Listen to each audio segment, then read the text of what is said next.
ओम नमः शिवाय। शिवजी सदा सहाय। ओम नमः शिवाय। गुरुजी सदा सहाय। जय गुरुजी। शुक्राना गुरुजी, अनंत कोटि शुक्राना। माँ अनंत कोटि शुक्राना। गुरु पिता कोटि कोटि प्रणाम। कोटि कोटि प्रणाम माँ। संगत जी, शिव महापुराण रुद्र संहिता भाग 3 का 25 अध्याय है। अब बहुत ध्यान से सभी संगत सुनेगी और संगत जी शुक्राना जरूर करेगी। गुरुपा आपका लख लख शुक्राना, लख लख आभार। अभी संगत जी 5 मिनट पहले 10 मिनट पहले मेरी आवाज़ मेरे गले से निकल नहीं रही थी, क्योंकि इतनी तेज़ वायरल जुकाम बच्चों को सबको हुआ है, तो मुझे भी हो गया है। और इतनी छींकें ज़्यादा आ रही हैं कि ऐसा लग रहा गला सारा फट गया है, मतलब आवाज़ नहीं निकल रही थी, इतनी वो हो रही थी। पर गुरुपा की कृपा देखो कि अभी ऐसा लग रहा था मुझे 10 मिनट पहले कि आज मैं पाठ नहीं शायद कर पाऊँगी, मेरी आवाज़ ही नहीं निकल रही है।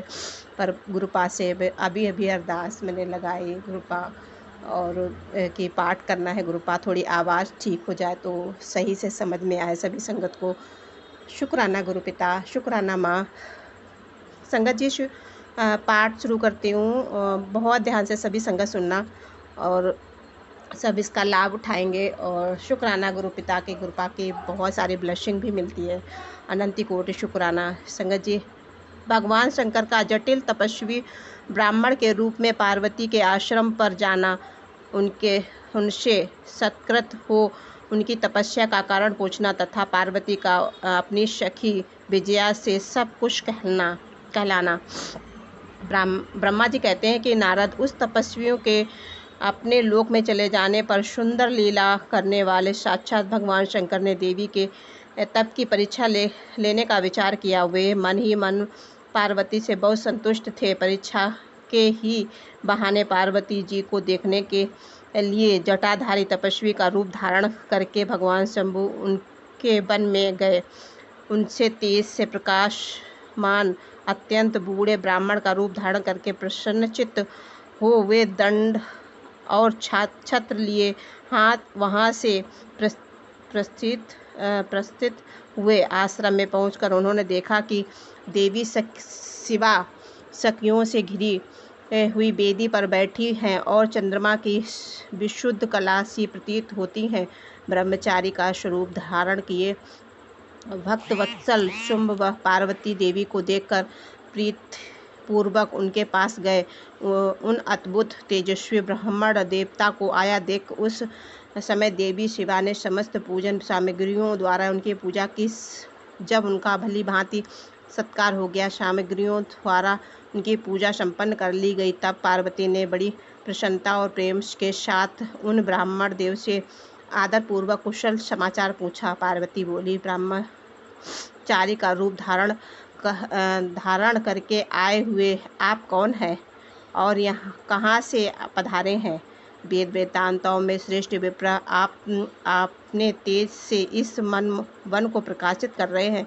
मैंने जो कुछ पूछा है उसे बतलाइए। ब्राह्मण ने कहा कि मैं इच्छानुसार विचरने वाला वृद्ध ब्राह्मण हूँ, पवित्र बुद्धि, तपस्वी, दूसरों को सुख देने वाला और परोपकारी हूँ, इसमें संशय नहीं है। तुम कौन हो, किसकी पुत्री हो और इस निर्जन वन में किस लिए ऐसी तपस्या कर रही हो जो पंजे के बल पर खड़े हो तप करने वाली मुनियों के लिए भी दुर्लभ है? तुम ना बालिका हो ना वृद्ध ही हो, सुंदरी तरुणी जान पड़ती हो, फिर किस लिए पति के बिना इस वन में आकर कठोर तपस्या कर रही हो? भद्रे, क्या तुम किसी तपस्वी का सहचारिणी तपस्विनी हो? देवी, क्या वह तपस्वी तुम्हारा पालन पोषण नहीं करता जो तुम्हें छोड़कर अन्यत्र चला गया है? बोलो, तुम किसके कुल में उत्पन्न हुई हो? तुम्हारे पिता कौन है और तुम्हारा नाम क्या है? तुम महासौभाग्य रूपा जान पड़ती हो, तुम्हारा तपस्या में अनुराग व्यर्थ है। क्या तुम वेद माता गायत्री हो, लक्ष्मी हो, अथवा क्या सुंदर काम रूपी सरस्वती हो? इन तीनों में तुम कौन हो, यह मैं अनुमान से निश्चय नहीं कर पाता।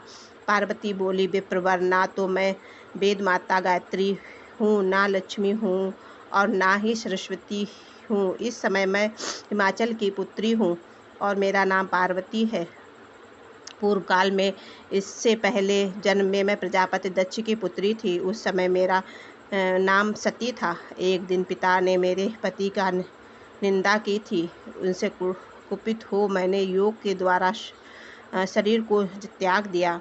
इस जन्म में भी भगवान शिव मुझे मिल गए थे, परंतु कल्याण भाग्यवश काम को भस्म करके वे मुझे भी छोड़कर चले गए। ब्राह्मण शंकर जी के चले जाने पर मैं विरहतापूर्वक उद्युक्त हो उठी हूँ और तपस्या के लिए दृढ़ निश्चय करके पिता के घर से यहाँ गंगा जी के तट पर चली आई। यहाँ दीर्घ काल तक कठोर तपस्या करके भी मैं अपने प्राण वल्लभ को पा सकती, इसीलिए अग्नि में प्रवेश कर जाना चाहती थी। इतने में ही आपको आया देख मैं क्षण भर के लिए ठहर गई। आप जाइए, मैं अग्नि में प्रवेश करूंगी। क्योंकि भगवान शिव ने मुझे स्वीकार नहीं किया, किंतु जहाँ जहाँ मैं जन्म लूँगी वहाँ वहाँ शिव का ही पति रूप में वर्ण करूँगी। ब्रह्मा जी कहते हैं कि नारद ऐसा कहकर पार्वती उन ब्राह्मण देवता के सामने अग्नि में समा गई।